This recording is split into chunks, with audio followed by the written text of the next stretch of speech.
Welcome to the Vergecast, the flagship podcast of the console wars. I'm your friend David Pierce, and I am sitting here on my back patio, pulling weeds out from between all of the bricks back here. You know, I really admire people who like gardening, and I kind of get why it could be cathartic and good and whatever, and I guess like yay for people who have green thumbs, but God, I hate this. I've tried putting bleach out here, I've tried boiling water, I've tried baking soda, I've tried all the weed be gone stuff. I just want to carpet bomb this patio so nothing can ever live back here again. But I understand why that's a bad idea. If you have suggestions though, or tips on how to make this a less horrible process, I'm desperate. Please. Anyway, in happier news, we have a great show for you today. We're going to talk about the FTC versus Microsoft trial and what it means for the future of video games, plus what we're learning about the PlayStation versus Xbox fight. There's been a lot of really good drama the last few days. Then we're going to talk about the latest attempts at passing legislation to protect kids online, and why we haven't really been able to do that in more than 2 decades. And after that, we'll talk about the Pixel Fold, the Razer Plus, and the folding, flipping future of smartphones. All that's coming in just a sec, but I promised myself I would at least weed this fat corner before I get grumpy and quit. And I'm almost done. This is the Vergecast. We'll be right back.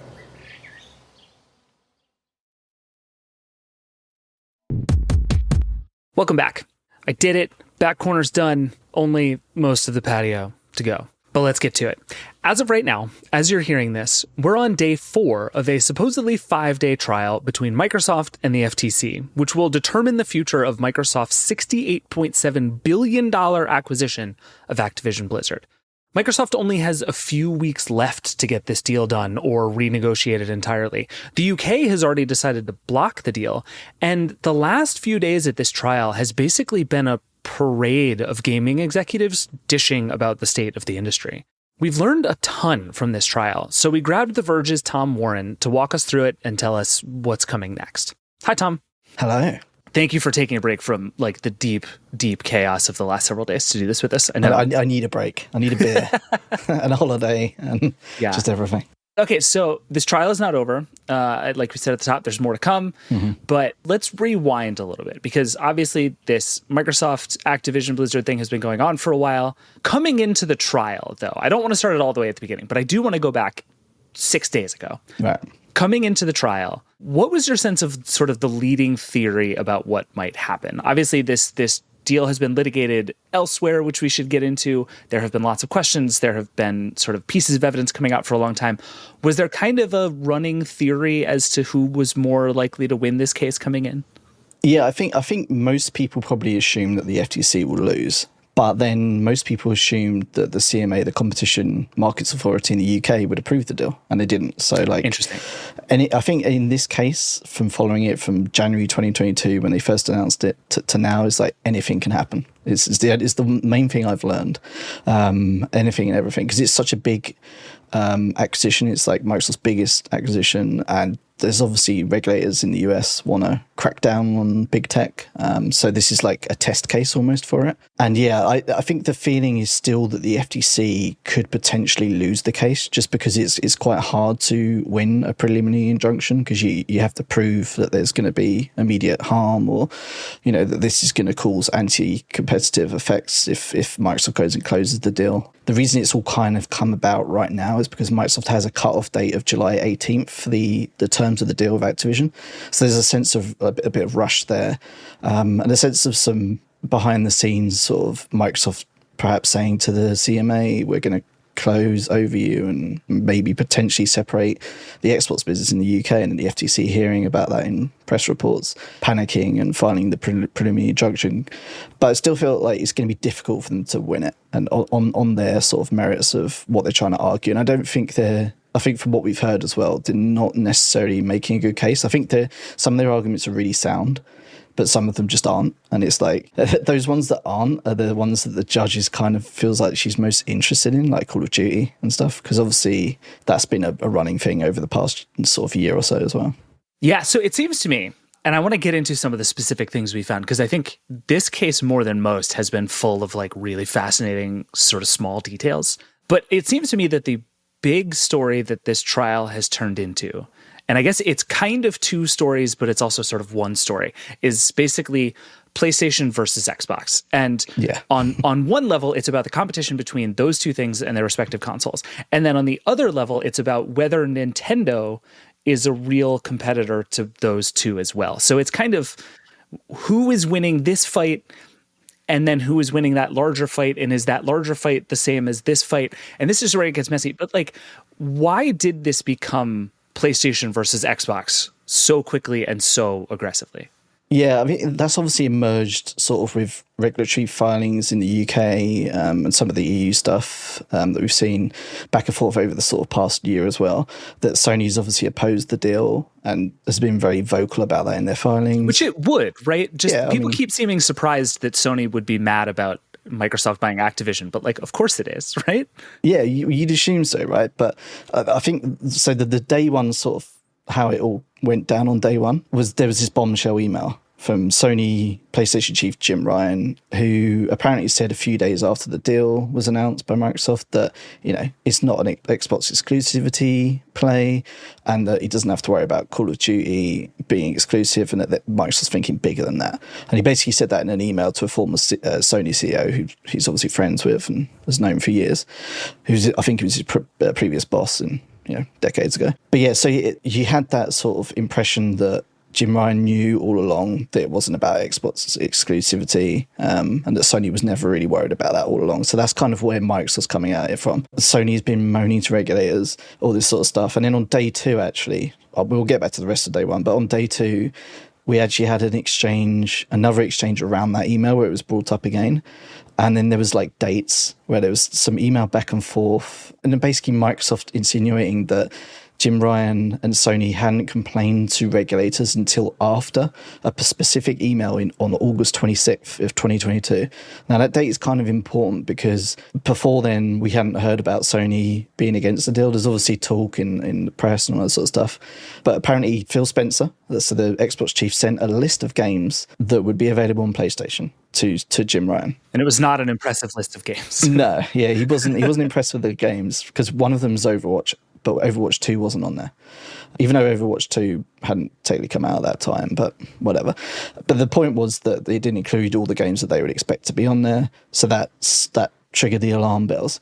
Just days after that email was sent, Phil Spencer said to The Verge that Call of Duty was going to remain on PlayStation for a few more years. That kicked off another sort of public thing between them. So obviously the communication had broken down over that 26th of August email, and it all started going public.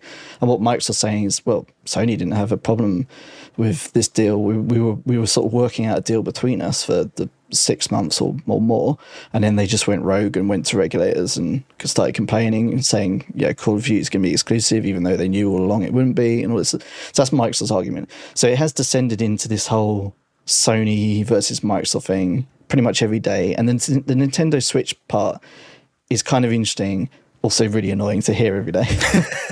It just comes like every 10 minutes, somebody keeps bringing up the Switch, it seems like. Yeah, I swear someone's going to like just butt in and be like, Switch, just shout it from the audience or something one day. But the core argument of that is that basically the FTC has defined the console market as a high-performance one between Sony and Microsoft, so Xbox and PlayStation. It excludes the Switch in that argument, saying that it's a mobile sort of device, a portable game console, which it is, and that it doesn't compete with Xbox and PlayStation, which it does. Let's be honest, they all compete with each other. It's just a little bit different. Yeah, I feel like that's one of those where they've spent all this time sort of very carefully litigating whether it does or doesn't. But I feel like the much more useful thing would just be like ask 100 people if they're competitive, and I suspect 99 of them at least would say, yeah, of course they're competitive. But all those 99 people will also agree they're very different. Sure. To those consoles, right? So, and I think that's what they're kind of trying to lean on to say that they don't compete. And then, then there's some Microsoft internal analysis, where they just compete against PlayStation. And it's clear that Microsoft and Sony are sort of go to head because the power of the Switch is slightly behind anyway for the sort of games.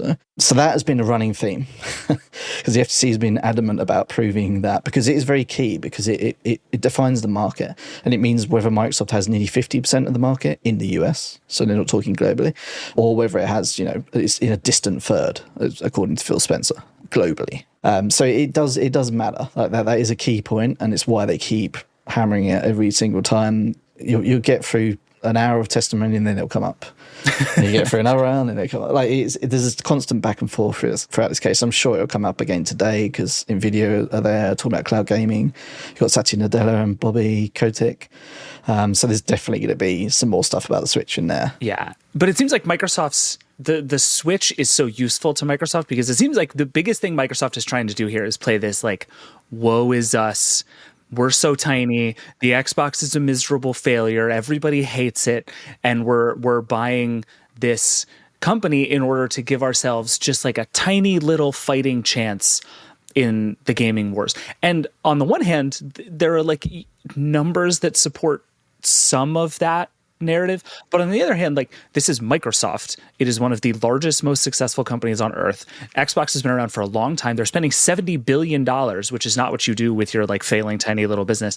Is that argument working at all? Like, do you get any sense that Microsoft is successfully painting itself as like the hapless loser in the gaming industry? Yeah, I don't think that argument really washes, does it? Like, it does in certain circumstances. Like, sure, they are probably third in the console market. Like, I think that's clear. They're behind the Switch, behind the PlayStation. But they're also like, the Xbox business isn't terrible, right? Like, you had Phil Spencer saying, you know, we're distant third, we haven't been able to compete with PlayStation. But then a week before that, in a behind closed door meeting, he's saying the Xbox revenues now are more than they were in the 360 era, and they have all these crazy targets that they're hitting.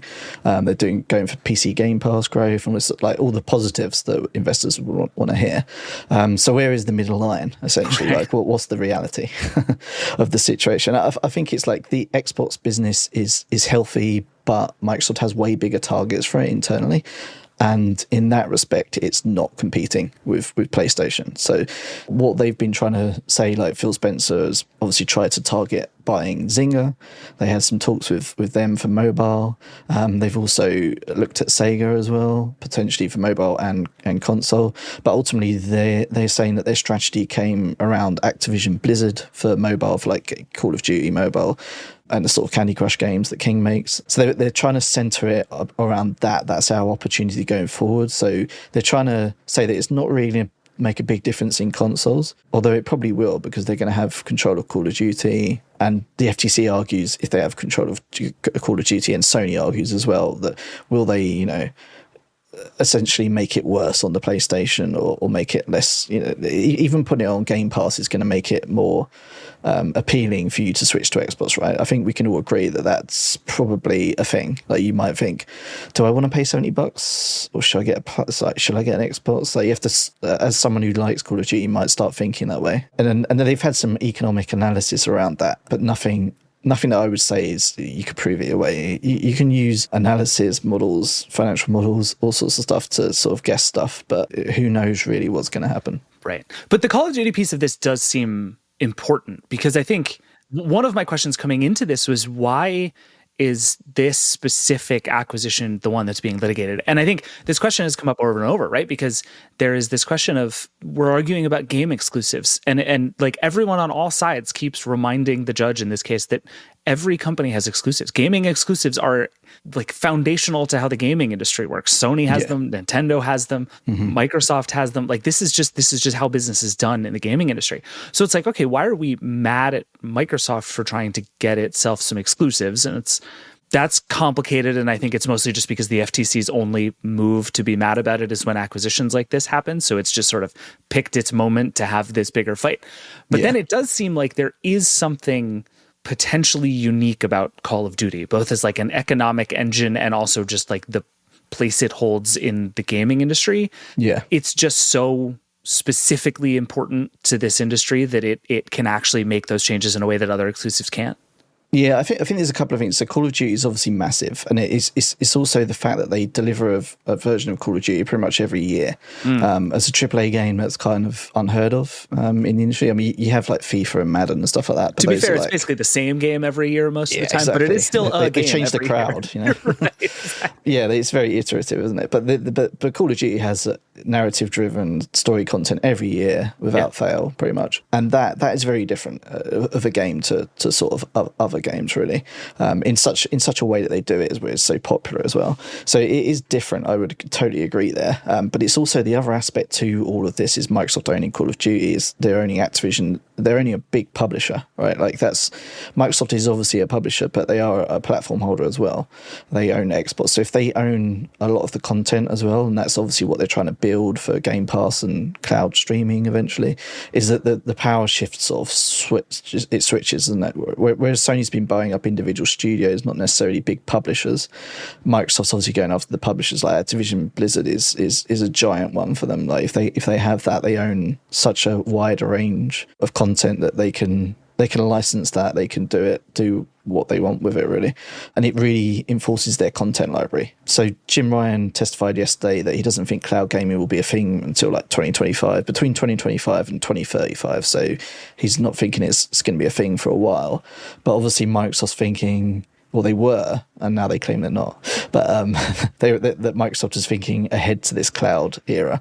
And obviously in that cloud era, you need this content, and content is key. Call of Duty is obviously key there. If they can deliver that every year from now on and carry on that cadence and get people into Game Pass and paying for that subscription, then the fear from the FTC side is, well, what happens when they raise prices down the line? What happens when there's monopolist behavior, when they've got all this content? That's the fear. It's not necessarily about it impacting consoles because it's such a small market, but it's how does it affect cloud and into the mobile gaming market? If Microsoft's ever able to sort of stream these games reliably to mobile phones, if Apple lets them in the App Store or is forced to eventually, that opens up a bigger market.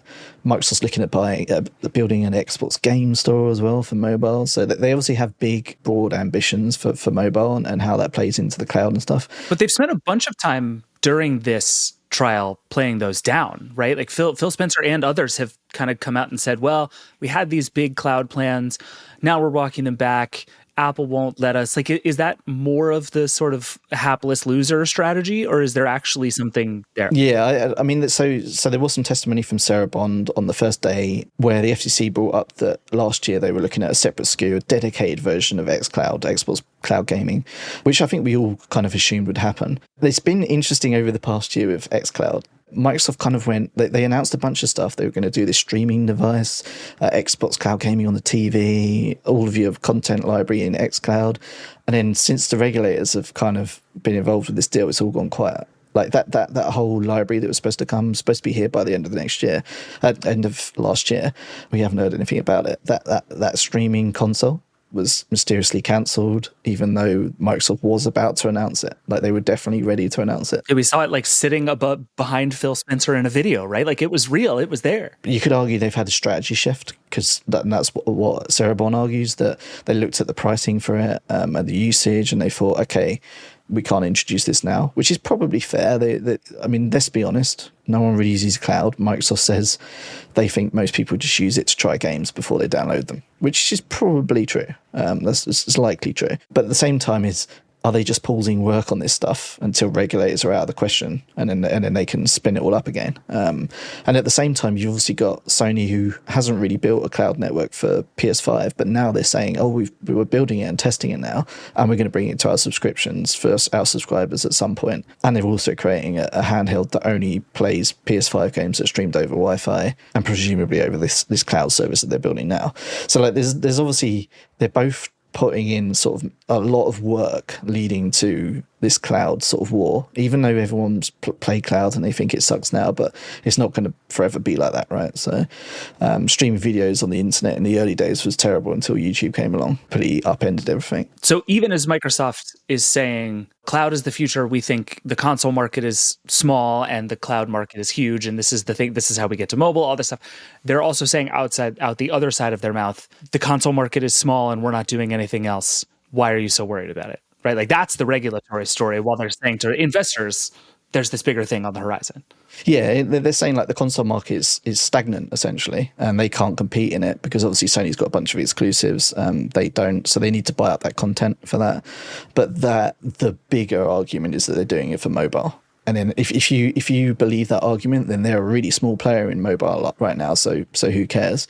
But if you think they're just saying that they're going into mobile, I mean, obviously they are, because that's a big revenue opportunity. But also you can still pull back some of that console revenue at the same time as well, right? Like surely they don't think that they're not going to sell more Xbox consoles if they have a bunch of Activision exclusives, you know?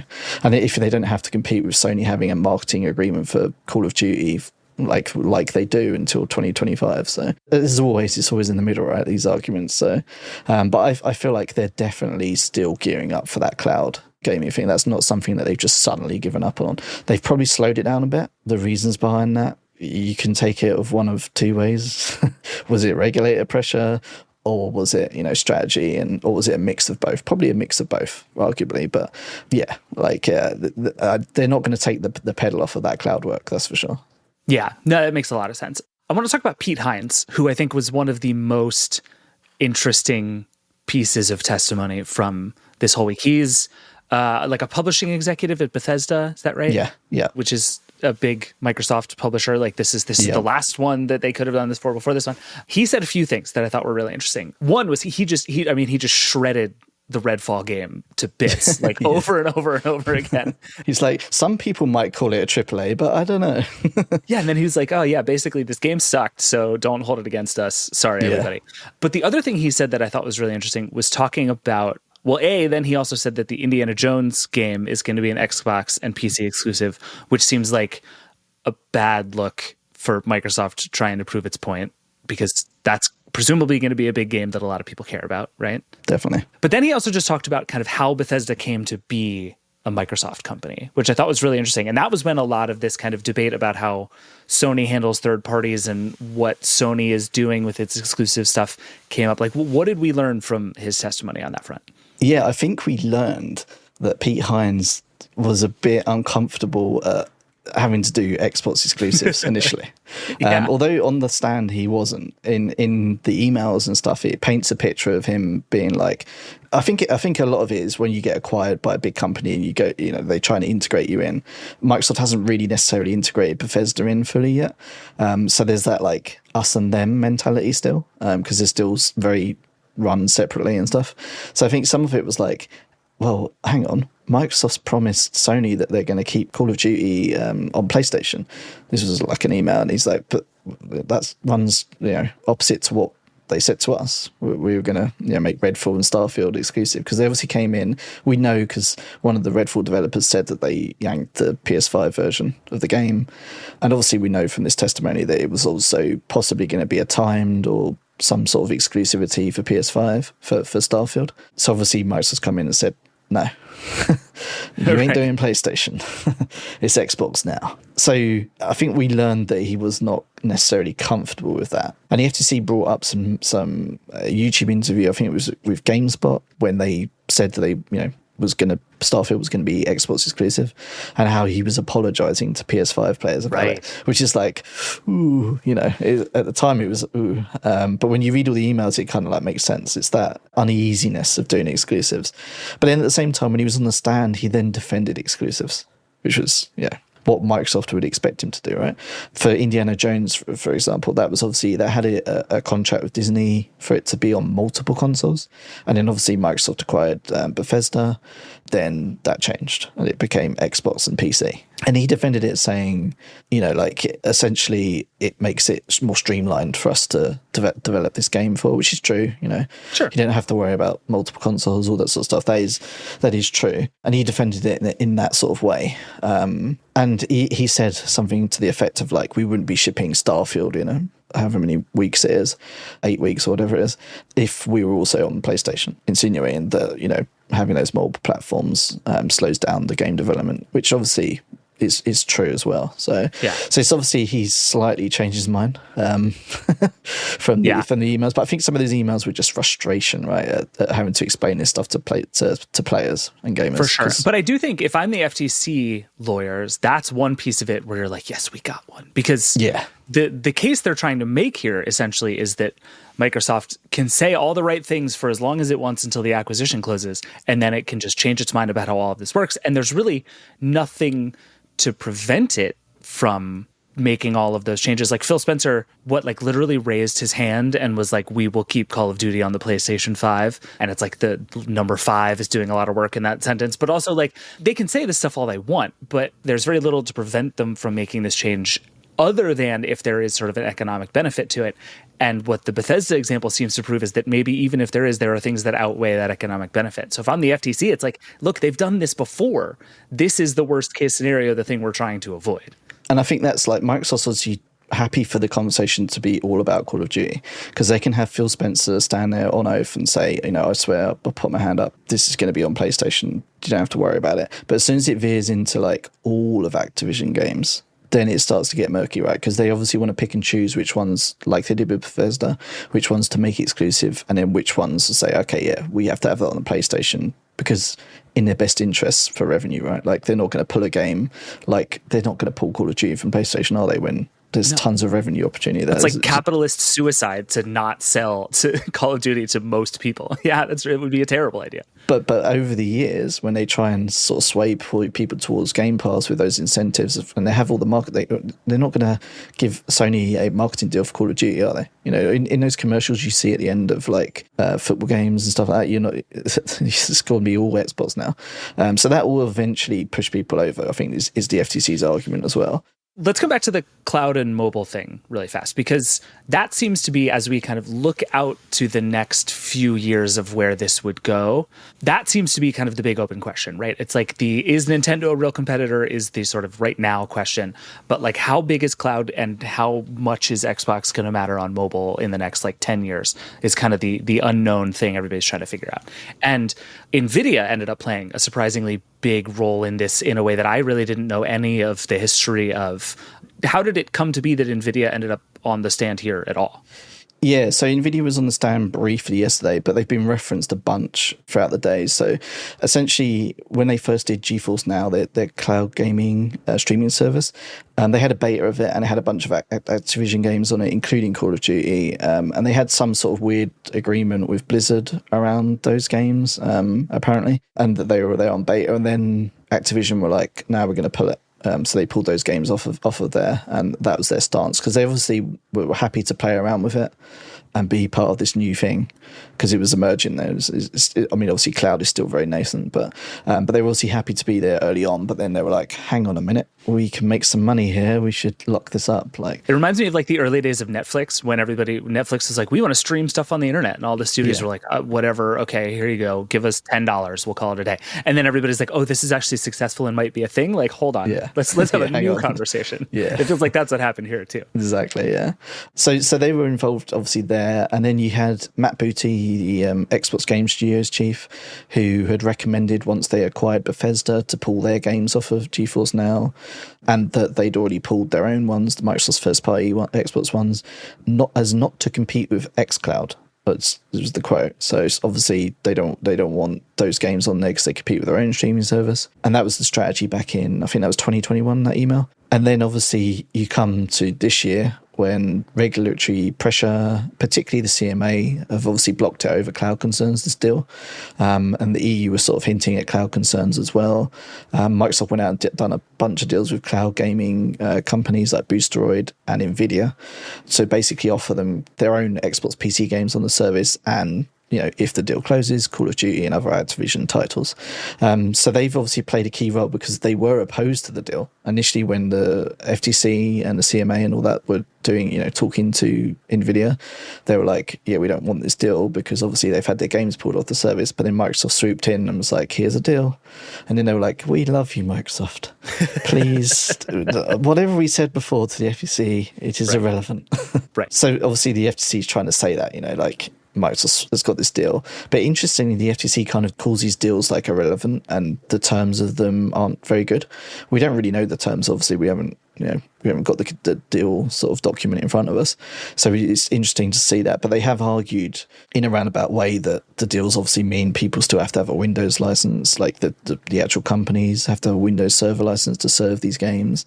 And they brought sort of Stadia on the stand to say that as well. And obviously GeForce Now, we've seen a little bit of testimony around that. Not too much. It was like a 9-minute video, but it kind of like half backed the FTC a little bit. And then it was like Microsoft came in and just said, well, we signed these deals.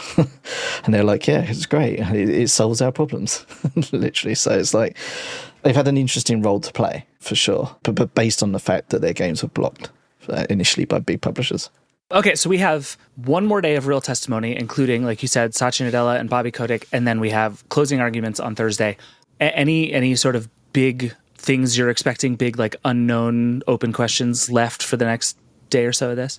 Well, I guess we had Jim Ryan yesterday, who basically testified that he spoke to Bobby Kotick at some European Commission meetings earlier this year, and he said he just wanted to block the deal, and that Bobby was trying to negotiate some sort of Call of Duty deal if their transaction failed. So obviously Bobby's playing to both sides, right? Because business, which was interesting. So I don't know whether Bobby Kotick will be questioned about that potentially. I'd assume, and some of the deals, but also Sarah Bond mentioned in her testimony that Activision almost forced Microsoft into renegotiating the rate that they give publishers. So it's usually a 70-30 split, right? That's pretty typical. Apple does it. Google, everyone does that split, right? To a certain degree. And they've actually been negotiating 80-20s with some publishers, and apparently Activision to force them to negotiate that split to get Call of Duty optimized for Xbox Series X at launch when they'd already negotiated with Sony. So they were kind of using it as a beating stick, saying, PS5 is going to have an optimized version of Call of Duty, but you won't unless you give us some more revenue from every game sale. So that'll be interesting to hear whether that comes up. So I think that the Bobby Kotick testimony could be interesting. Satya Nadella, as much as I love him, is not the most interesting to hear from. Not a gamer, that man, I don't think. Not a gamer, no.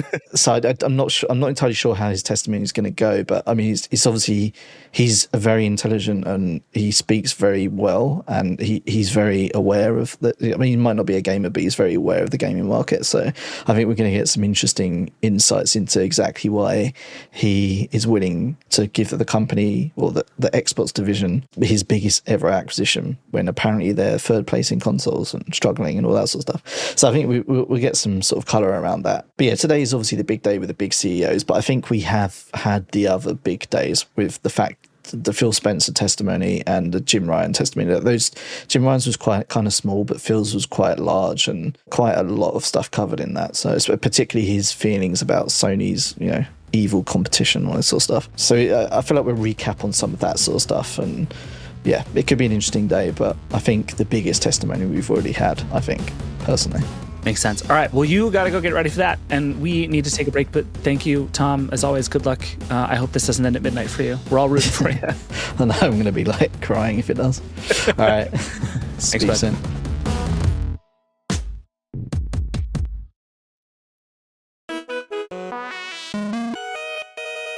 Welcome back. Congress is back in session in the US, and one of the issues being most hotly debated right now is child safety online. We have a bunch of new bills in play. There are some big ideas about, technically speaking, how kids can be protected online. And as always, there's some fiery talk about who's to blame and what has gone wrong online. The Verge's Makena Kelly has been following all of these efforts and talking to the folks trying to get these new bills passed. And she's here to tell us what's going on and whether any of it might amount to anything. Makena, hello. Welcome back. It's great to be here. We have a bunch to talk about, but I realized in prepping for this that COPPA, which is this big law about child protection online, is way older than I realized. So I wanted to start with not quite a history lesson, but let's look back at COPPA, right? So this thing was passed in 1999, went into effect in 2000, and has basically governed the way we think about child protection online for 23 years now. It's still everywhere. We still talk about it all the time. Is this a good law? What is the sort of vibe around what COPPA is doing to the internet 23 years later? So yeah, the wild thing that you bring up about COPPA, which stands for the Children's Online Privacy Protection Act, is it's been around forever. And most importantly, it's the only real privacy law on the books.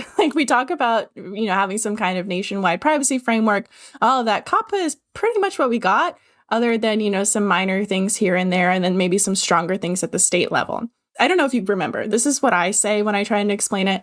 But when I signed up for a Neopets account in 2009, yep, I had to click some box that said I am over 13 years old. Yep. I think people have had that kind of relationship with the internet, or even there was some websites where I had to put in my parents' email before I could have access to it, and they had to say, okay, yeah, they're whatever, and they can use this. So that was essentially put in place by COPPA, and that's how online platforms were using it at the time. It's still kind of that way now, but essentially like Facebook does the same thing. Like you're not supposed to have a Facebook page unless you're like over 13. So it's stayed pretty much the same for, like you said, 23 years. And the important thing about COPPA is that when we talk about the companies that we talk about on the site constantly, Meta, Facebook, Instagram, TikTok, Amazon, so many of them, when it comes to being sued or having settlements with the government, it comes from COPPA. Multi-million-dollar settlements for breaching certain parts of COPPA and doing things that the government deems harmful to children. So COPPA is basically the biggest weapon that the federal government has on data privacy, and it's only, protecting kids under 13. By the way, I love the idea of thinking about laws as what checkboxes do they introduce to the internet. Like that's just a very good way of thinking about privacy laws. Like what checkboxes do they add and what pop-ups are required as a result. You can kind of sort 25 years of tech legal fighting by checkboxes and pop-ups. But there's been fights and debates over changing COPPA and updating it and having new things over the years. But what I can't tell, I guess, is whether this is like a very sort of prescient and durable law in a way that I think Section 230 has been over time. Like Section 230 has grown to do a lot more work than anyone expected it to, but still kind of does its work right. Or if COPPA is like hopelessly outdated and we should have changed it a long time ago, it's just that this is the kind of law that takes forever to change. Do you have a sense of which one it is? I think most Democrats, if they don't support stronger child protections that come in a different law, they want COPPA to be updated. COPPA is strong. It's proven. This is the thing that's really important, is that it's already proven to be constitutional. It's held up in the courts. It's already been litigated. So COPPA is something that they don't really have to worry about updating it. Whereas when you think about new laws like the Kids Online Safety Act, things that we'll talk about later, these could be put up to legal challenges for being unconstitutional. I think when you talk to lawmakers, COPPA is just extremely durable. It is a law that's withstood litigation. It's proved to be constitutional. There's bills out there to update it. I think it's the easiest path forward. But if it's the right move, that's currently what's being debated in Congress right now. Got it. Okay. So yeah, let's talk about what's happening in Congress right now. You wrote a story, I think in May, basically saying there's a lot of energy around child privacy online again. And this seems to happen in waves, kind of based on what's coming in the news and usually like a Facebook scandal of some kind. A lot of people get excited and then it fades as we talk about other things and then it comes back. And right now it is back in like a very big way. What is kind of leading the debate at this particular moment as we talk about child safety again? Right. So when we talk about regulating tech, there is a series of things that normally happens. Something bad happens. A tech company does something. Congress freaks out. They talk about it for a little bit until they forget and another really big bad thing happens and draws them away. Well, you're forgetting the part where Josh Hawley introduces legislation. That's one very important necessary step. That Josh Hawley introduces a bill to allow you to sue for things. That man loves to sue. He loves to sue. So while that new big bad thing is happening, like I said, the states are still a little bit behind and they're still working on what that big tech company did that was bad. And right now we're in this part where the states have already put out so much legislation that has become law, basically childproofing the internet in many, many ways. And Congress is looking at that and being like, oh, crap, we need to do something now. And so there's a handful of bills that have been put out. And the wild thing is, when I look at this, it's like, this is the one thing tech-wise that I can imagine Congress doing this year. It sounds like a very admirable thing to protect children online. But when you do these things, and like we've seen with the state laws, they have a real impact and could have a real impact on civil rights for not just children, right? But for everyone on the internet. Got it. Okay. So big picture, like you said, there are a bunch of bills, and I want to get into some of the specific ones. But do we agree on kind of big picture what the solutions are to this problem? Like you say, childproofing the internet, right? That's sort of a big, vague term that I think most people kind of agree on. Do we have a sense of what everybody actually wants to do, even sort of in broad strokes here? I think the best answer to that is just protect kids. What protect kids means is very different. So there are some laws, like the ones that have gone into effect in Texas and Louisiana, that is just strictly restricting a minor's access to the internet. You cannot create certain accounts with social media platforms without explicit permission from your parents. In some instances, that sounds great for lawmakers. But then you kind of peel back the layers of this and you look at, oh my gosh, well, what if a child is in an abusive situation with their parents? What if a queer kid is looking for resources online? They can't sign up for these websites. They can't go into these forums. They can't receive these resources without basically outing themselves to their parents, which is so oftentimes the last thing they want to do. And so that gets at the heart of the problem of these bills and what they end up doing.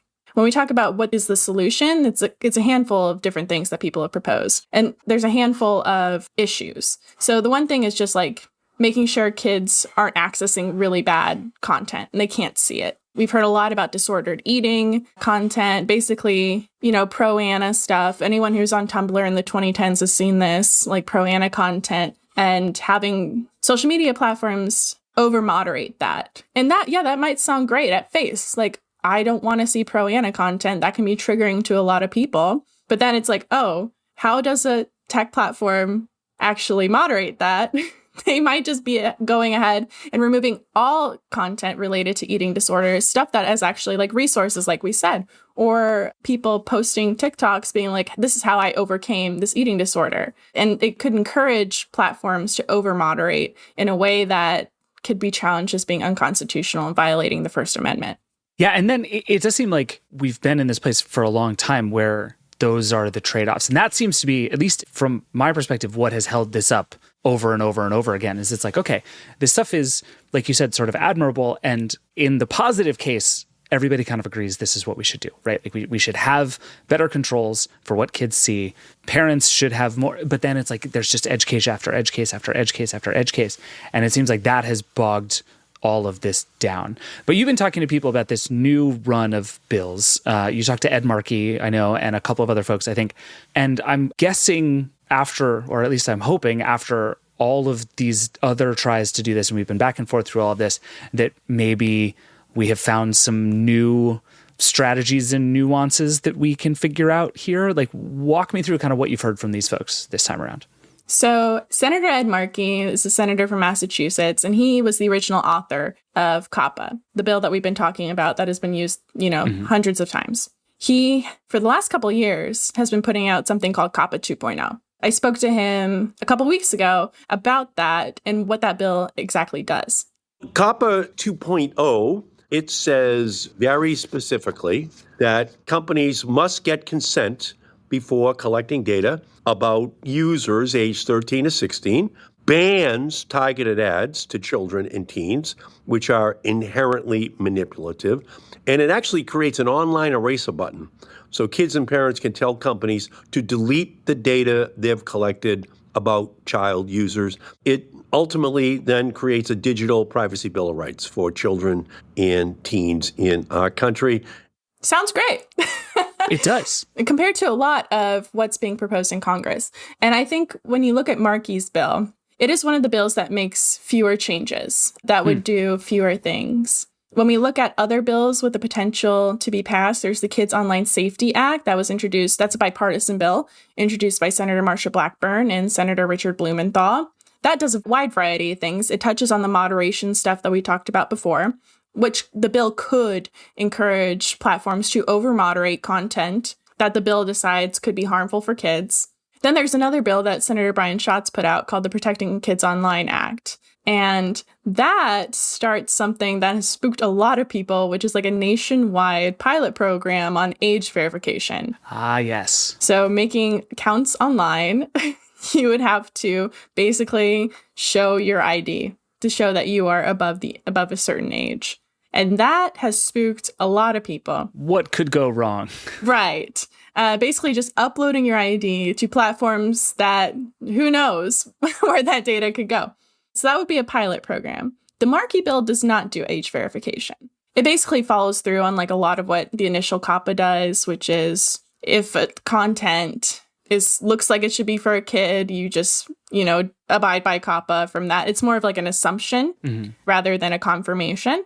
And yeah, that spooked folks pretty bad because when we talk about protecting privacy, you don't want to make people offer up even more data. To protect kids, you're then requiring even more data from people 25, 35, 45, anybody on the internet. One thing Markey said in that clip you played is the age 16, which feels like I think I've seen this come up in a bunch of these discussions that 13, and actually I don't know if COPPA did this or not, but there was at some point where 13 was sort of established as like the age at which you were allowed to use the internet. And I think we can have lots of interesting arguments over whether that is too young or too old or whatever, but it seems like more recently, and you've covered this a bunch, there's been a push to make that age 16 instead of 13.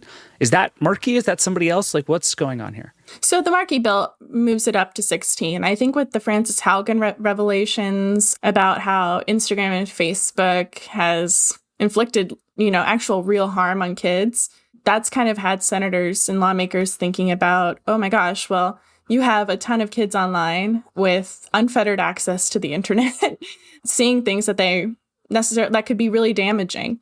And what's changed since COPPA and what's been really pressing for lawmakers is that we're actually undergoing a nationwide mental health crisis for youth. We can debate what is actually causing this, but the Surgeon General, for example, has put out social media as one of these reasons. And so that, when we talk about a youth mental health crisis, that is everyone under the age of 18. And those kids, lawmakers seeing, need the same protections. Got it. Okay. Folks on the other side of this who have been, the civil liberties groups and the internet freedom groups and the sort of free speech maximalists, what do they make of this new round of bills? I mean, it seems like Ed Markey in particular with COPPA 2.0 is trying to do kind of as little as possible in order to make some changes without sort of blowing up the whole thing, which I guess probably goes back to what you're talking about COPPA being kind of tested and proven and constitutional. And it's like, okay, how much can we change that without having to sort of reinvent the wheel and do this all over again? Is it possible to do that stuff without making this other side angry? Like, what do they make of this new round of things? Experts are really freaked out by this. Okay. For a wide variety of reasons. I spoke to India McKinney from the Electronic Frontier Foundation about these bills, and I got the answer that I think everyone has been thinking about this is we need a strong, comprehensive data privacy framework for everyone. A strong, comprehensive federal consumer data privacy bill that is consumer-driven, consumer-focused, that gives power to consumers, that will actually help everybody, including children. And it may sound like it's harder. Like, children's privacy sounds easier, because who is going to argue with children's privacy?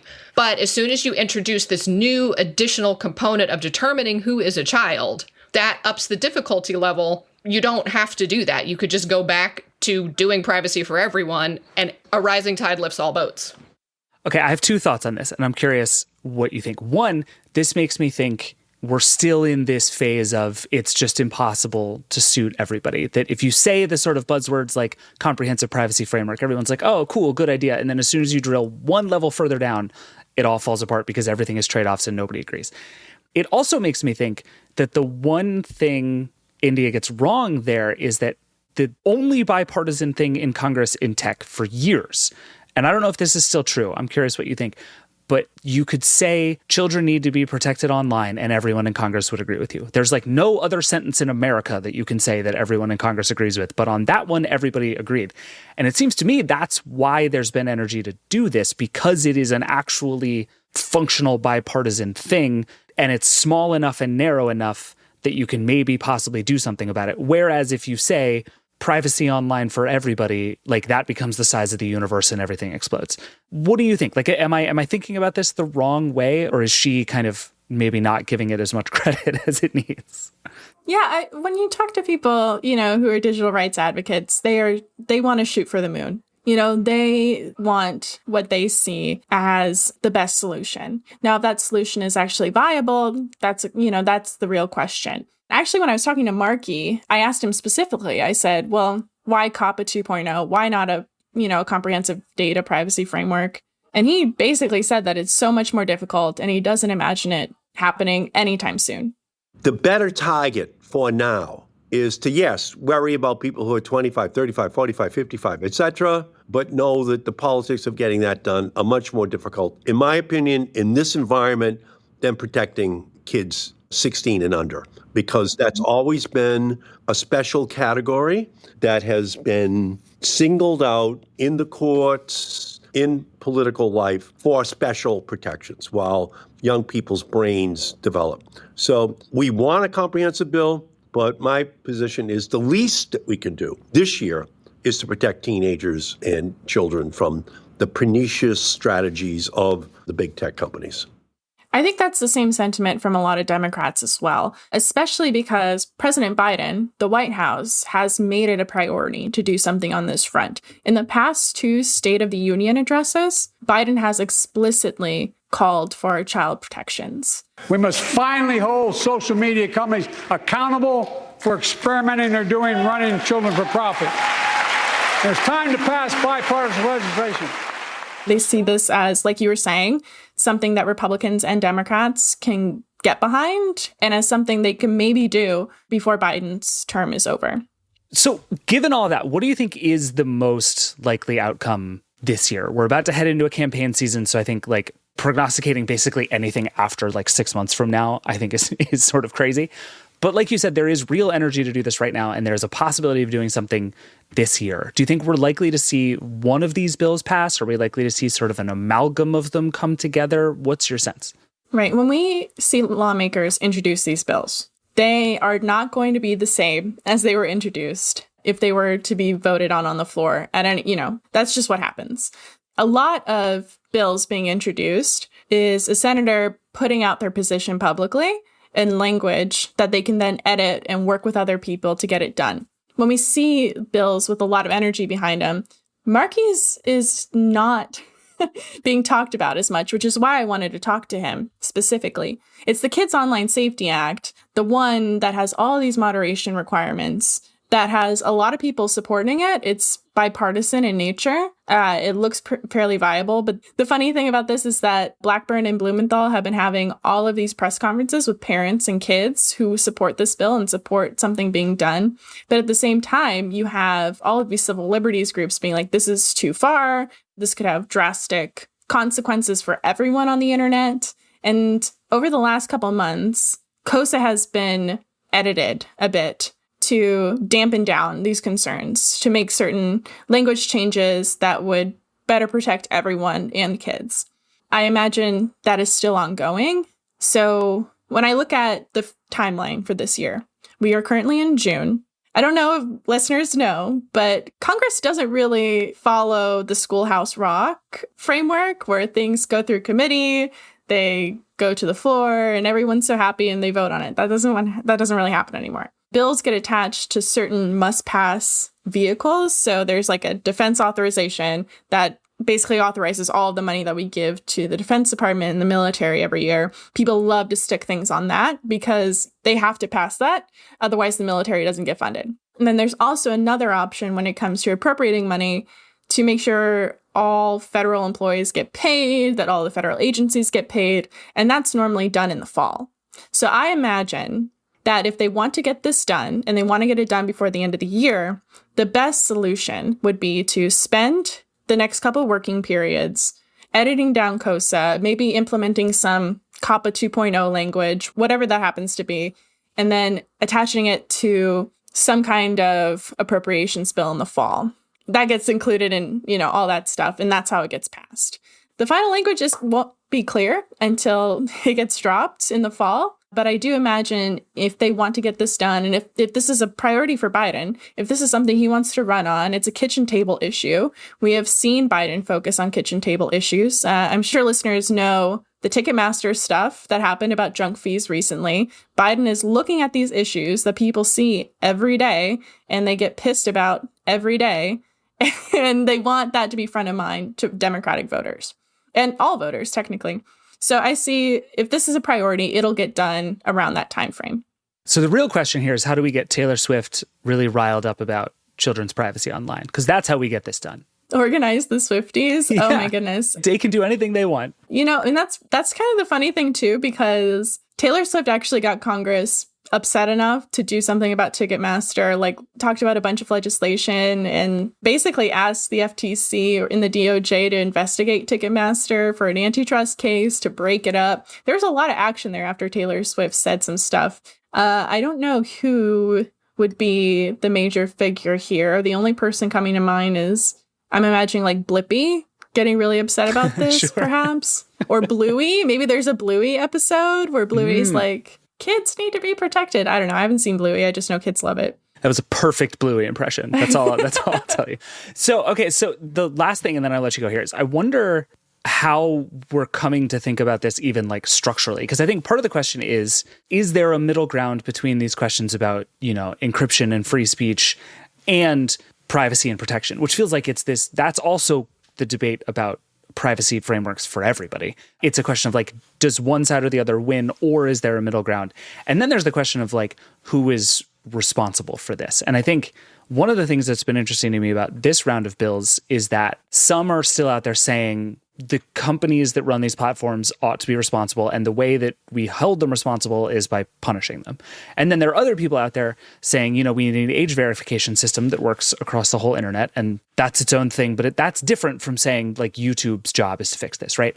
Or the questions about the online eraser button, that's different from saying each individual platform has to just do it themselves. But that also introduces all other kinds of complexity. So like, are we still in this kind of spaghetti throwing phase of trying to figure out how all this works? Or are we going to land on sort of broader ideas about how to even go about making some of this legislation? Does that make sense? Yeah, I want to point out the Ticketmaster thing again, because how did Biden move something and have like this meeting at the White House with Ticketmaster, Live Nation, Airbnb, and everyone celebrating this? Well, it wasn't actually a lot that they agreed to. They basically agreed they don't get rid of junk fees, but they agreed to show them up front. Nothing gets less expensive. You just aren't surprised by it later. So when we think about this, maybe the most practical and real scenario is that there's some kind of little change that happens, maybe something updating COPPA a little bit, maybe just moving the age. I don't know what it could be. That could be the end game here. And I love that you brought up enforcement of this. How do you enforce something like this? Because that gets at another really consequential issue to all of this legislation, frankly. Because you look at a lot of these bills and the language of these bills, there's a Texas one, for example, that does some similar stuff like COSA, where there is additional moderation requirements and kids can't see certain content. Everyone agrees that, CSAM, gone, should be eradicated from the internet. But in the law, there is language explicitly calling grooming bad content that needs to not be online. And we've seen with the culture wars over the last however long, grooming being used as an excuse to discriminate against queer people, essentially. And I could see interpretations of that. And the interpretation is really important here because the people who are enforcing this, it could be the FTC, it could be the DOJ.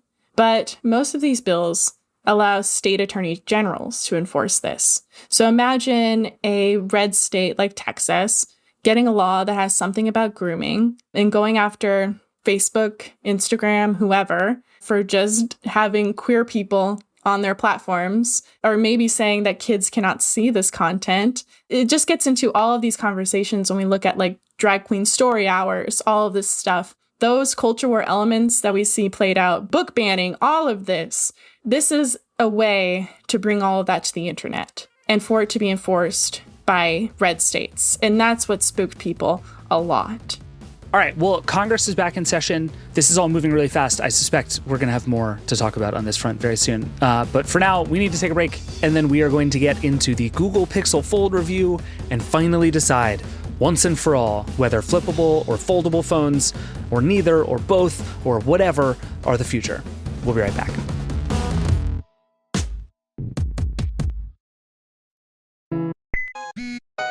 Welcome back. We've had two reviews on theverge.com the last couple of weeks that I think are a really big deal. The Motorola Razr Plus and the Google Pixel Fold. The Razr Plus is a flip phone, and the Pixel Fold is a foldable phone, and both have a chance to give us a new glimpse into the future of phones. Plus, we're likely to see new flippables and foldables from Samsung this summer, so we've got to figure out what's really the future here. What do we want from these devices? What are they supposed to be? How do they change the way that we think about our phones? The Verge's Allison Johnson and Dan Seifert have been using these phones for a while now, so I brought them both in and we're going to get into all of it. Allison, hello. Hello. Dan, hello. Hello. So we have a lot of things to talk about. I want to talk about the Pixel Fold first, and then I want to have a very long, drawn-out fight about flippable phones and foldable phones and which one is the future. So ready. Because I have feelings that I feel more deeply every day, and we're going to talk about them. This is when hot foldable summer gets real sweaty. Oh, That's exactly right. It's about to get real fiery up in here. Let's start with the Pixel Fold, because you both wrote stories about the Pixel Fold. You've been testing it for a while. This phone is a big deal. A lot of people have been talking about it. And I think I want to start with just like what it is like to figure out how to live life with a foldable phone. Because one of the things I got from both of the stories you guys have written and the stuff you've written about foldable phones over the last couple of years is that these are fundamentally sort of different kinds of devices. It's not like you like bought a phone with a bigger screen. Like you bought a different thing when you get a foldable device. So Allison, you go first. Dan is the foldable phone sicko here, so we'll leave him alone for a second. But tell me about like what it's like to live with and review a foldable phone as opposed to some of the other sort of more standard devices you spend most of your time with. Yeah. The way I keep thinking of like, and this is sort of falling apart with the thing Motorola just announced, but like a flip style phone, it feels like a foldable plus it's like a regular phone plus a smartwatch. The Galaxy Fold, the Pixel Fold, those are like a phone plus tablet. So that kind of dictates like what is enjoyable to do with it, what you get out of it. So really the Pixel Fold, it is a normal phone when you have it closed and it has that like lovely kind of normal phone shape as opposed to the remote control that is the Galaxy Fold. Mm-hmm. So that's where you do your like quick texting notification stuff. And then you open it up. And in the case of the Pixel Fold, you have kind of like a landscape oriented tablet out of the gate, as opposed to the Galaxy Fold, which is more portrait oriented. Okay. So, and that's where you multitask, you play a game, you watch a video, you set it up in the little laptop position and play Elmo so your kid will brush their teeth. All kinds of fun to be had. And this kind of gets at like the big sort of philosophical question I feel like you're both reckoning with in these stories, which is like, what are these things for? And I feel like, Dan, you kind of come at this from the point of view of like, I want to do as much stuff on this as I can. I have more screen, more stuff to do. Give me like a computer. I feel like you're the person who is like, I use the iPad as my primary computing device, right? And then Allison, I feel like you come at this as like the iPad is like a thing for my kid to hold and a thing for watching movies, right? Like it's a bigger screen. And that's like, it is sort of the tablet debate in a nutshell, right? And I feel like what a foldable phone should be is just like fundamentally the tablet debate again, right? And it feels like as we look at the Pixel Fold, which I think the sort of TLDR of your review, Allison, was basically like good first generation device, missing some stuff. And I want to get into all the stuff that's missing. But it does still feel like it has a very different idea about what a foldable phone like is supposed to do than something like the Samsung devices. Yeah, Dan, I'm going to steal your line, but you mentioned that like the Samsung phone just feels like a little computer that you have in your pocket. You can do like an incredible number of things on it. And what I ended up doing with it was sitting on the couch. And when you're having that moment of like, oh, I need to put this expense report together, I need to get up and get my computer.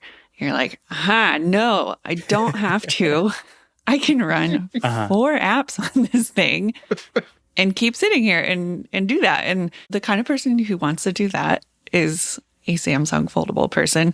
The Pixel Fold is more like, I just found it more approachable, and it's sort of like a friendlier, more like guardrail device where you can only run 2 apps side by side in split screen. So that just kind of like cuts down what you're going to do with it, like productivity wise. But then there's really useful stuff like I'm looking at Google Maps and I'm opening up a restaurant website in Chrome and it's right next to it. I don't have to like tab around. It's good for stuff like that. But the gist of it that I kind of got is like, this is nice. I enjoy being able to do these things. I do not care to spend $1,800 on it and carry around like a very heavy phone for these moments. Whereas with the Galaxy Fold, it sort of felt like, wow, this is this is a lot. Like, I am getting a lot of value for $1,800. Yeah, Dan, I feel like the guardrails Allison is talking about sort of drove you slowly nuts over the course of testing this phone. Yeah, and I think Allison really hit it on the head with the price of the thing. Like, the reason that I want to do so much or try to get so much out of a device like this is, one, because it's always going to be on my person. But the other is because I'm paying $1,800, or if I'm getting more storage, like almost $2,000 for this phone, which is like a lot of money. So I want to be able to use it as much as possible. And for me, at least, if you're buying a folding phone like this that turns into a small tablet, the whole appeal is the big screen that fits in your pocket and all the things that you can do on that big screen. And I think it's like a lot of people are looking at the Pixel Fold and they say, oh, that outside screen is more usable because it's more normal looking. It looks right because it's like normal proportions and things like that. And yes, I agree to all of those things. It's easier to use the outside screen and it's like more normal looking. But then when you open the phone, and Allison kind of gets into this in her piece, the landscape orientation of the inside screen and the limitation with the software means that you could just do a whole lot less with the inside screen than you can on the Samsung. I think maybe an analogy that might make sense is the Pixel Fold feels like an iPad in terms of like the guardrails that are sent around you.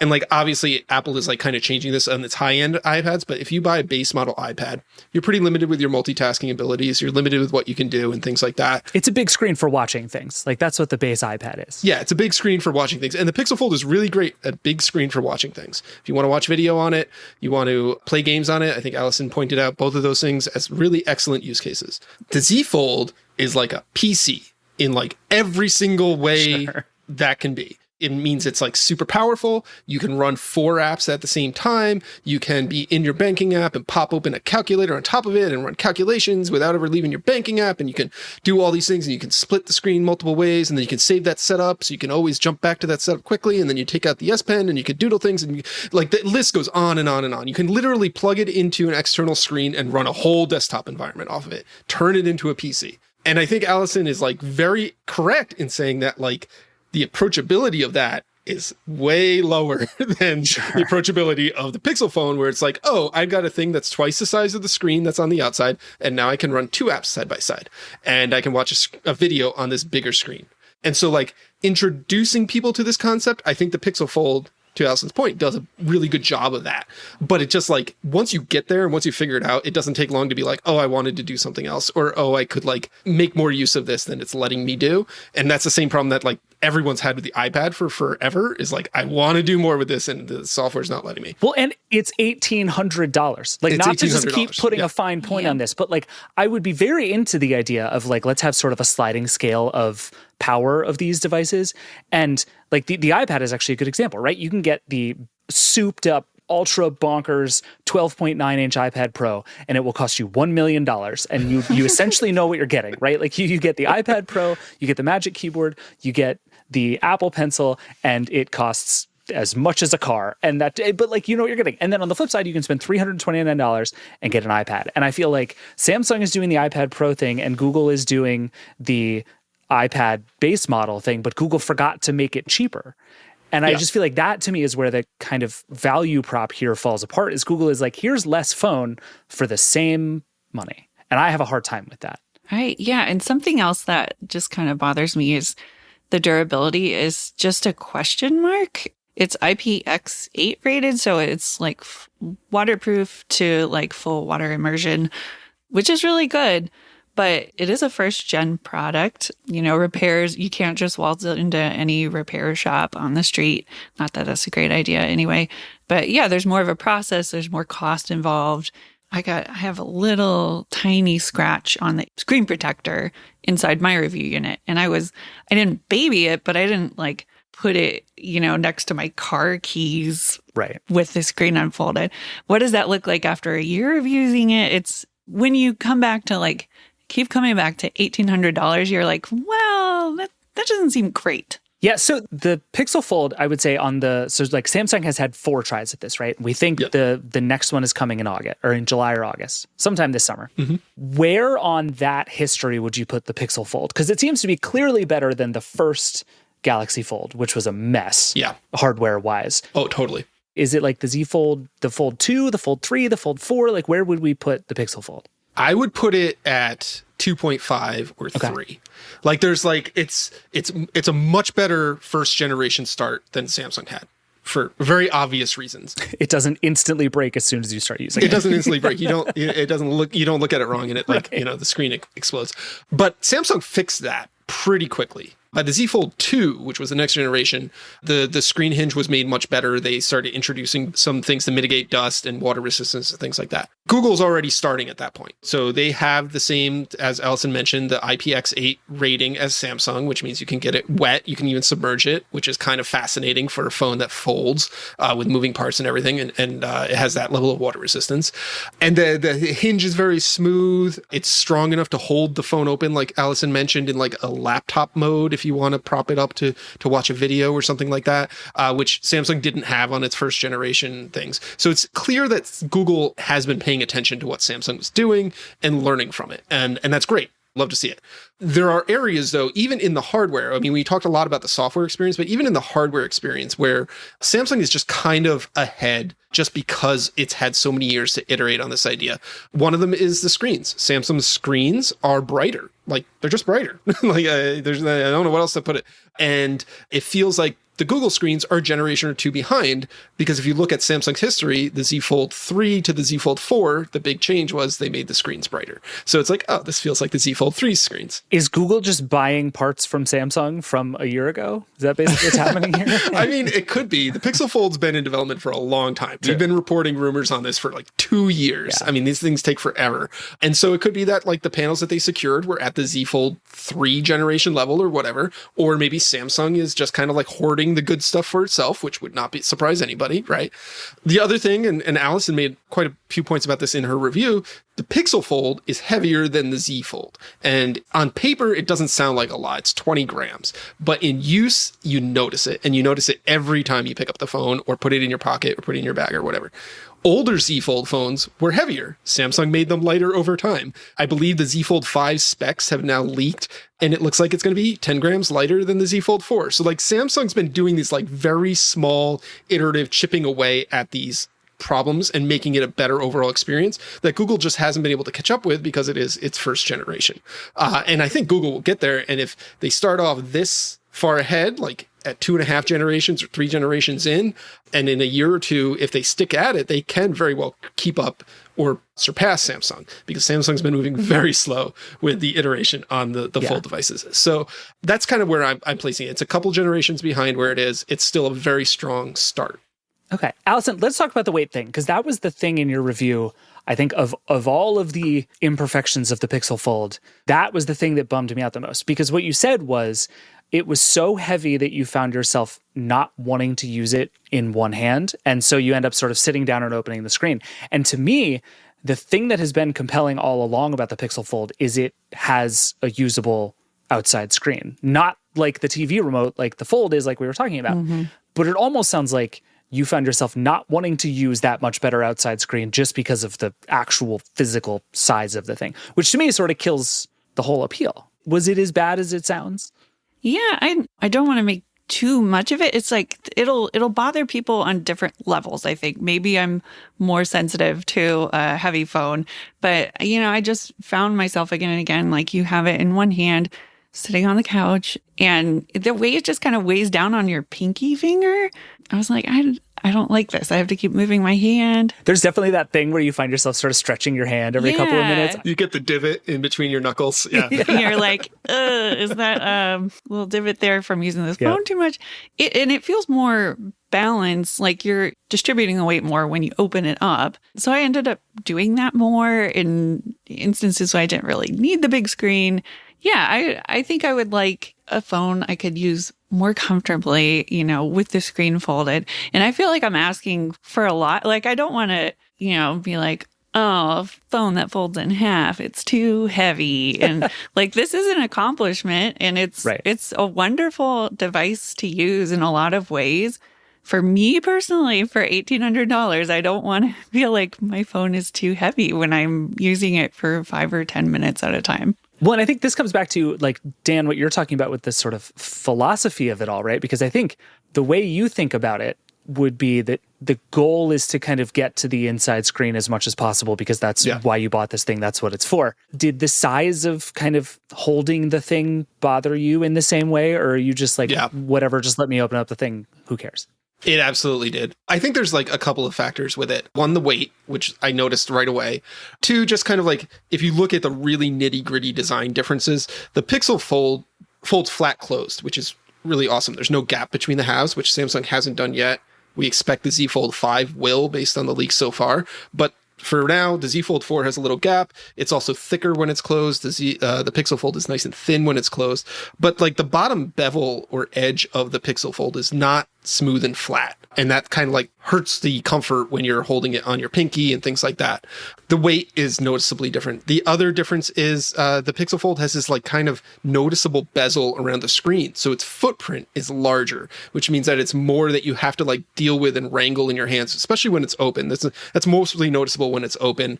And like, we talked about landscape versus portrait orientation. You end up turning the Pixel Fold into portrait orientation a lot in order to get the best experience because Android apps don't expect you to be using a landscape screen. So when they open on the Pixel Fold, a lot of them will open with black bars on the side, or they will stretch weirdly across the screen because it's like a landscape screen that it's trying to switch to. But if you rotate it 90 degrees, the app kind of knows what to do. It fills the screen vast majority of the time, and it just looks more normal. The layout makes more sense. It's a vertically scrolling app, which is like the vast majority of apps that we use today have that kind of vertical scrolling interaction. So portrait kind of makes sense for a lot of things. And when you turn the Pixel Fold to portrait, not only is that like annoying to do all day long, it's like a big platter that you're holding. Whereas the Z Fold is much more comfortable to hold in that orientation and much easier to hold in that orientation just because it's a little bit more compact, even though they both have the exact same size screen on the inside. So did you get to the point where you're using it, where you kind of, you hold the phone in one hand normally and it's like holding a phone, and then as you're opening it, you're like also kind of turning it 90 degrees in your hand? I do that all the time. It's just like the natural way of interacting with it now? Yeah, like, I mean, I would like, basically I would open it, I would unlock it with the fingerprint scanner or whatever. I would open the app I want to use, and then I would rotate the phone and hold it, and then try and like prop it up on my finger. And like, that's how I used it the vast majority of the time. And then occasionally I'd want to split screen, like Allison mentioned, put maps next to a browser or whatever. Or if I was watching a video, I'd rotate it back to landscape. But the majority of my use case is in portrait orientation because that's what most apps are. Allison, does that match your use? Like as you find yourself just sort of using it day to day? Is that what you're doing too? Well, I wasn't as smart. I didn't like rotate it as much, but yeah, when I would open it up, I would find myself, you get the like black bars on either side of Instagram or whatever. It just made me want to open more apps just to put something there. Oh, which interesting. I was like, so you end up just like side by siding apps just because like, that's what looks better. Yeah, I'm like, well, I've got this space. I might as well open something else. And then I'm sort of like scrolling two things at once. And I don't know. I think my mindset is just sort of, I want to be like a little less engaged with my phone overall, or like feel like I'm just more in control. And yeah, just in that kind of scenario with the Pixel Fold, I was like, I do not need more phone here. Yeah, that's very fair. The last thing we should talk about before we get to flip versus fold and all of my strong feelings, y'all can leave for that part. I'm just going to yell into the microphone for about 45 minutes. But we should talk a little bit about Android, because I think my general stance on phones has always been that Samsung goes about 250% too far with its stuff. It just adds a lot of things you don't need. And one of the reasons I have always defaulted to telling people to buy Pixels is that Google's version of Android is just still the best one out there. That seems less true here. It seems like the Pixel Fold has some good ideas about larger screens and foldable devices. Android seems to have gotten a lot better. Google's own apps work better. But it seems like both of you are kind of the opinion that all the crap Samsung has added is actually mostly a good thing, and that actual Android has some catching up to do on how foldables work. Is that, Allison, is that your take? Yeah, there's kind of a maximalist like ethos to the folding phone, and that vibes really well with Samsung, I think, and that's where it makes sense. Samsung never met a feature it doesn't want to ship. Yeah, right. The full Samsung experience can only be had on a folding phone, and they're going to give you everything. It's the ultimate Samsung experience. Yeah, but is Google catching up there, do you think? Because again, like we were talking about with this sort of slightly more guardrail-y, less chaotic way, it does seem like there's a middle ground there that I believe in Google for. And it seems like at least with like the maps and some of the other Google apps, it's pushing in a good direction. It just kind of needs, I guess, the rest of Android to catch up, which is the same story of a decade of larger screen devices. But does it feel like progress now, at least?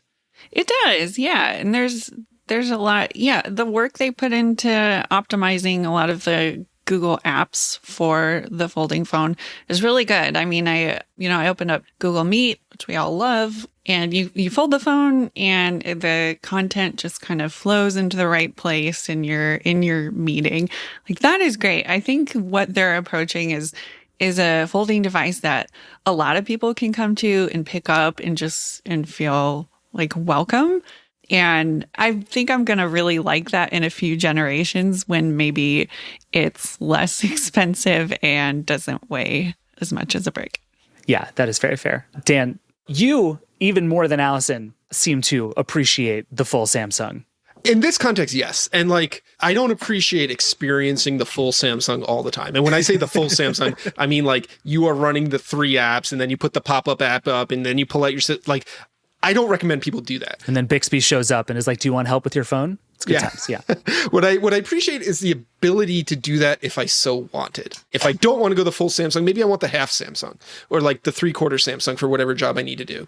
And like the Pixel just doesn't let you get there because they put those guardrails in place. That means that you can only do certain things. Like one thing that kind of blew my mind was like no Pixel phone allows you to plug into an external display. You can't mirror the screen. You can't put your video on a bigger screen or whatever over a USB-C cable. Rumors are saying that like the Pixel 8 line will change that, but we're not there yet. So those are like kind of like small productivity things, but they all add up and like they make a difference when you're thinking of like, I could live with a Z Fold 4 as my only computer. I couldn't really get there with a Pixel Fold, at least for my needs and my desires. And again, $1,800, that is like a big ask for something that like only does certain things and doesn't do everything I want to do with it. Yeah, I'm so much more hung up on the price with this device than most because just at this price, it is such a self-selecting thing for people who are going to want to do a lot more stuff with this device. Like no one is buying it to just like put it in a case and look at TikTok. Like if that's what you're buying this for, you're insane. Like don't buy that in this phone. These people are going to want to do more stuff. And I think Google is trying to build a phone that seems like it's going to be way more compelling. Like you were saying, Allison, like in 3 years at half the price. Whereas Samsung, I feel like might continue to be able to make an interesting case for a device that costs this much just because of all the stuff that it can do for you. And I kind of hope they both stay on that path because they'll end up in really different, really interesting places in foldables. Yeah, I think like software wise, the Pixel Fold is the kind of phone I would recommend to a lot of people. Like if my dad, I think he would get a lot out of using all those apps on the big screen, but there's just no way in hell I'm going to tell him to buy an $1,800 phone. Right. So someday. All right, let's switch gears just for a minute and talk flip phones because the other phone you just reviewed, Allison, is the Motorola Razr Plus, which is a phone I have been eagerly looking forward to your review of for a very long time.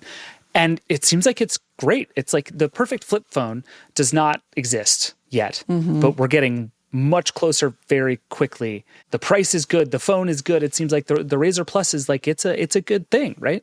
Yeah. And I was kind of waiting for it to betray me a little bit because everything did seem so promising. But yeah, it pretty much delivers. The really notable thing, of course, is the outer screen is that big 3.6 inch, like big, relatively speaking, right. Small, but big. It's just a full kind of phone on its own. You can run any app you want. Like speaking of guardrails, Motorola is like, go for it. You have to tap on a little tiny text box that says like, this app might not look great on this little tiny screen, but you can do it. It's just like, you got to live with your choices there. I always like to think that I call that the hey idiot pop-up. Yeah. Where they can't say like you're stupid and this is a bad idea, but they're just like, this is stupid. Don't do this. Please don't. But okay. and Allison's just here being like, whatever, losers. Yeah. I'm like, you don't tell me how to live my life, Motorola. But I think, and you said this with the foldable phone too, that one of the things that you like about this new kind of device is like control over your experience with devices. And to me, that's the whole appeal of flip phones, right? Is there is something real about this idea that like I can close my phone. And even on the smaller screen, you can sort of tap at a text message. I loved the screenshot that you had that it was the keyboard takes up the whole screen Literally on the outer whole display, screen. which is like a little bit ridiculous, but also kind of works, and it works just well enough that I'm going to like respond to my text message and then put my phone down and move on, as opposed to just like swiping back to the home screen and then getting lost in Instagram for 3.5 hours.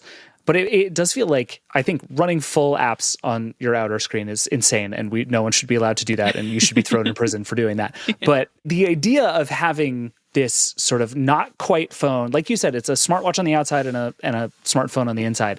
That really works for me. Dan, I feel like you and I are probably very different on this, given that you just spent the whole weekend with your phone plugged into an external monitor. How do you feel about flip phones as a concern? I think they're really cool. Okay. I don't know if they're the right device for me. If we're talking just like flip phones versus foldables or whatever, I kind of will lean towards the one that gives me the biggest screen possible in my pocket. But I think, to Allison's point, the Razr is the first flip phone that's actually intrigued me. I think I reviewed one of the Z Flip models, one of the earlier generations, and that one really annoyed me because the outside screen was so useless. And then in order to do anything with the phone, you had to open it up, and it requires two hands to open it. And like, then it's just a, S20 or S21 at the time once you open it, and then there's no novelty about that. Whereas the Razr, to Allison's point, you can do things on that outside screen, and you can be more intentional with your actions on the phone and actually respond to the message or check, the upcoming directions or skip a track on your music or whatever it is that you're doing really quickly without getting like sucked into whatever distraction might be there if you're using the full size screen.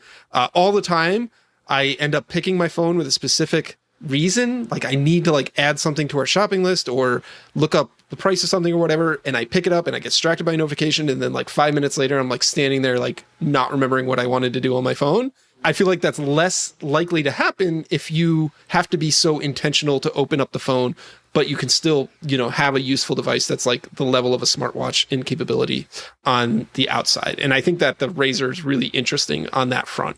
It's also like, it's about $1,000, which is premium and expensive, but not $2,000. So it's much more approachable. I think it makes a lot of sense for a lot of people at that level, people already spend that much on most phones now. So it's not like a reach to get this like more intentional, compact experience and actually still be useful and still be usable. Totally. Yeah. And I also, Allison, I appreciate that you keep banging the drum in all of these reviews, that the fact that you can put it down on a table, flip the screen up, and either like look at something or use it as a camera.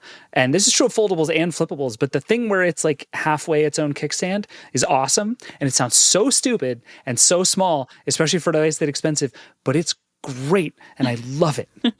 And I appreciate that you do too. I mean, I take a lot of pictures of my child, like all of us do. I also take a lot of pictures of your child. Yeah.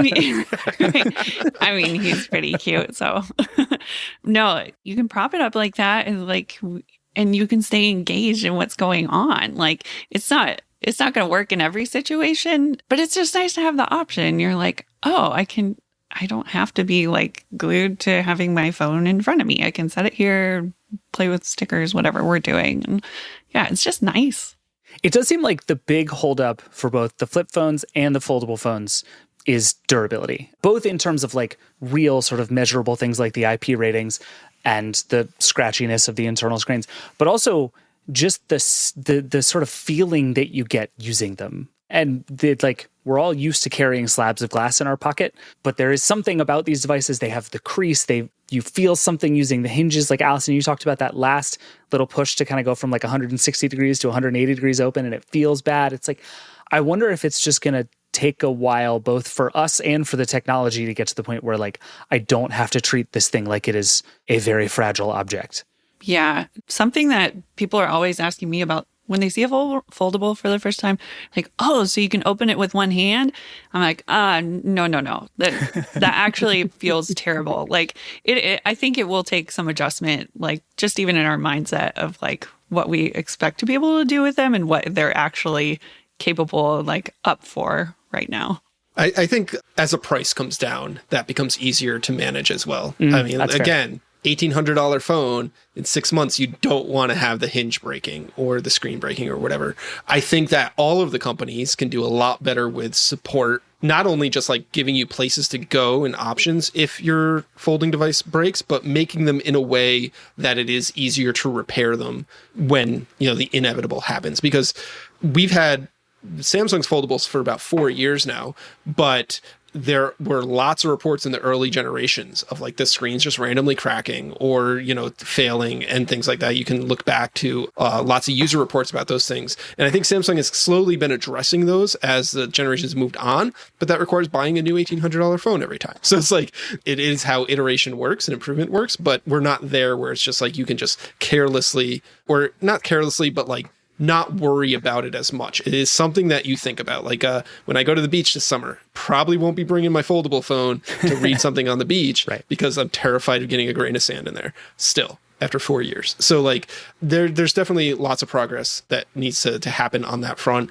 both in how durable the things are, how easy it is to get them fixed, and how repairable the devices are in the long run. Yeah. And the thing that gives me hope on all of those fronts is that both the Pixel Fold and the Razer Plus represent like real competition in those spaces kind of for the first time. It's just been sort of Samsung off on its own island.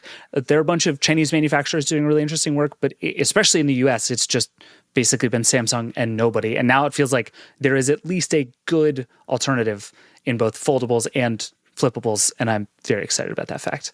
I am also just glad the Razer is back. Like I'm realizing as I talk about this, just saying the Razer like brings me joy as a person who grew up in the time the Razers were the coolest. Like this just makes me happy. The best part about the new Razers, David, is that you can launch the old Razer experience complete with the keypad and the apps and everything. What? You can make it on the inside look like a 2003 Razer. Yes. Oh, okay. Well, done. I have to buy one now. That I didn't know this. This changes everything.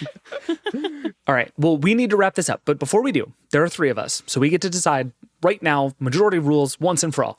Flippable phones, foldable phones, both will exist forever, but only one gets to be the like default phone choice for everyone forever.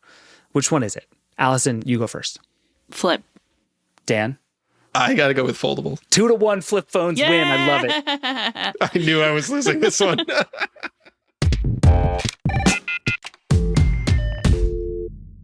All right, before we go, let's get to the Vergecast hotline. And a reminder, the hotline number is 866-VERGE11, or you can always email vergecast@theverge.com. Ask us all of your deepest, darkest, weirdest, best tech questions. We love them. Here's one from Rob. Hi, my name is Rob. Calling to see if you guys have some suggestions as to how to best play my PC games on my TV. I built a really great computer, but I find that sometimes I just want to sit back on the couch, relax, and play some video games on my TV. I'm hoping you guys have some suggestions on how to do that. Thanks. All right. True story. As soon as this one came in, Liam James, our producer, was like, oh, pick me. I have to do this one. So here we go. Liam, take it away, my friend. Hey, Rob, thanks so much for this question and for calling in. Okay, so I just built a gaming PC, so you have perfect timing. I had to answer this very same question. And it turns out that the answer is the same no matter what your situation. Let's say your gaming PC is in your living room or across the room or in another room. A long HDMI cable is still going to be the best way to go. It is the most reliable, the lowest latency, and obviously those things are really important for gaming. It's the only thing that's going to not give you headaches. There are some wireless solutions out there. They're expensive, they're flaky, they're unreliable. I can't recommend them. As far as controlling your gaming PC, though, from the couch, you may have heard of Steam's Big Picture mode, but if you haven't, it's a great solution.